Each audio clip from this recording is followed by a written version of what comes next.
Hi, this is Freddie Spencer coming to you after the first Grand Prix of the 2018 season. Amazing, I know, 2018 in Qatar. And first off, I want to talk a little bit about the way that they've restructured practice and the race. You know, one of the complaints the riders had, and I understand, was because the race start was so late in the evening at 9 p.m., it would start getting really cold out in the desert, and then the moisture would come, and it would throw off or would affect the track surface. Maybe safety issues certainly could affect performance. So by moving it 2 hours earlier, I think it was a smart thing. The problem is that they changed practice to where the first, I believe it was F1 for sure, and F3 or F2 were. F2 was in the evening, F1 was in the daylight, and F3 was in the daylight, and even the warm-up. And so if you're having to work on some things before the race, which happens a lot of times, especially the first race, you know, it's not really much benefit performance-wise, considering the race is at night and the warm-up was in the afternoon. So I feel like that they're certainly going to have to make some adjustments with that. I know Kyle Crutchlow made the comment that it was kind of wasted practice, some of the sessions. So I know that in normal race weekends, you will certainly have situations where it might be dry or it might be hot one session, cold the next, but you don't know what the race is going to be. That's different. But when you know the race is going to be at night, you certainly would like to be able to work on race setup, which is what they do for most of the sessions, to try to get consistent lap times over the pace of the race. That needs to be done in the conditions that you're going to race in as close as possible. Qualifying. You know, going into qualifying, I think everyone assumed that if you were watching just free practice, that Marc was going to be tough. And he did exactly what we expected. And it showed, as we expected to see after the way that the testing sessions have gone in preseason. Now we would see what the machines really would do, what the bikes would do, and what the riders had in store for each other. And again, Marc showed in practice that he had the pace. It seemed like he was certainly more comfortable than everyone else, and that he had the quick lap time. The Yamahas were going to be a concern. And Maverick showed that.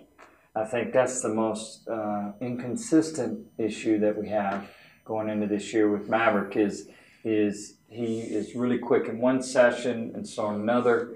And is that part machine problems, or as I mentioned the other day in the podcast, is it something that he's going to have to work through in his mindset and certainly get a hold of with his emotions?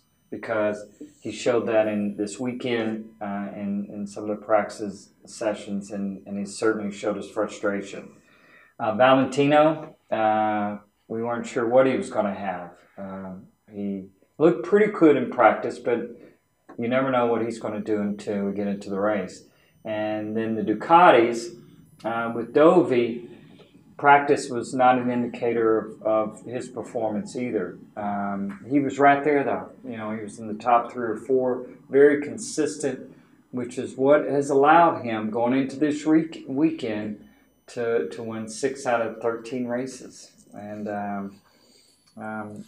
he certainly, I would have to say, as everybody said, was going to be one of the favorites. His teammate, Jorge Lorenzo, ever since he ran that quick lap at Sebang, and then after going into the next test in Thailand, the day before the test began, the talk began about him having to take a pay cut. I'm not saying that's the reason why, support-wise, but maybe he is just a little bit fragile in that way, and he's certainly emotional. Like I said before, emotion is good as long as you keep it in check, because it can certainly help you if you channel it in the right way. But if emotion gets in the way, on the track, off the track, thinking about what you need to do, it can help. It certainly gets in the way of that clarity of thought, the methodical part, the analytical part, which is what you need to solve issues, solve problems, have a good game plan, and execute it. Execute that plan. And right now, Jorge Lorenzo certainly seems like he is unable to move beyond that. And certainly, as you know, we saw that in the race. Going into the race, I thought it was going to be a battle between Marc and Dovi, and maybe Valentino. I thought just from his facial expressions and things that I saw, he looked pretty good and pretty comfortable. But the surprise, certainly of qualifying and going in, and certainly at the start of the race, was Johann Zarco. And this is the thing about Johann. I know that he has some consistency problems, but to me, he has one of the qualities that is required to not only win world championships, which he already has with his Moto2 World Championships, but to certainly compete in the elite level, the Moto Grand Prix. And that is the ability to reach down and do it exactly when you need to, when you're under maximum pressure, maybe not in the best conditions, and do it. And he did that on that last lap. And that was an incredible lap at 1:53 that broke the lap record that had been there for 10 years, which in itself to me is a surprise. I know on the broadcast they talked about, the qualifying tires, but still 10 years is a long time for a lap record to stand up with the improvements of everything that has happened over the years.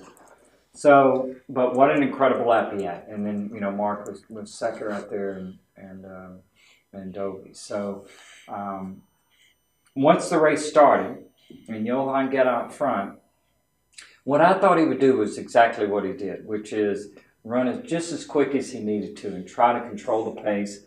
And every time someone tried to make a pass, he came right back. And it showed that he has matured over the last year at that level. And he's not intimidated in any way. And he was right there for the 18 laps. And then once Dovi came through and got up front, then Johann faded. And he certainly faded more than I thought he was going to.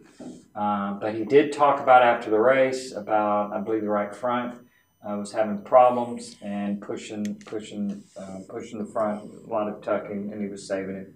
And, going at the level now that it's at the speed everyone's going for first aid, is not so much drop in lap time. It's not a whole lot, but it certainly is a lot of positions. But he did finish the race, and he did a good job, and he was there for 18 laps. So it certainly shows that he's going to be there as the season goes on. Now, a surprise performance, besides Valentino getting third, which I thought was great, was Maverick. And I was very proud of him the way that he was back in 14th, I think, with still 10, 11 laps to go, 12 laps to go. Not that far back, the field didn't get too spread out, and it showed that at the finish. But still, he hung in there and he kept pushing and kept pushing. And the positive thing from that is it shows that maybe, and in Valentino's performance too, that they've gotten a handle on that tire degradation that's happened in the last 5-6 laps. Because Valentino's only 7/10 back at the finish from the win, and Maverick had closed down within 3 seconds. So the two factory Yamahas were there toward the end. That's got to give them a lot of confidence going into the next race. But the battle between Dovi and Marc was kind of what I expected. Now, the last corner, Marc did exactly what he needed to do.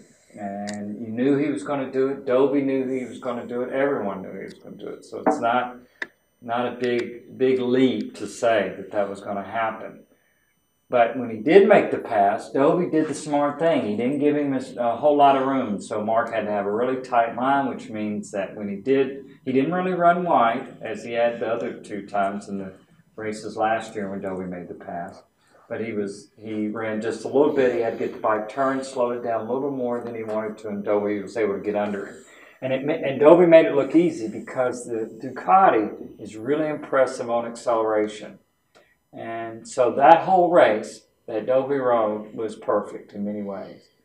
He saved the tire, the right side specifically, and which allowed him to get a great drive, get the bike turned going into the last corner, get the bike get on the throttle, begin its acceleration. And it was just smart. He didn't make any mistakes. He knew what the competition had for him.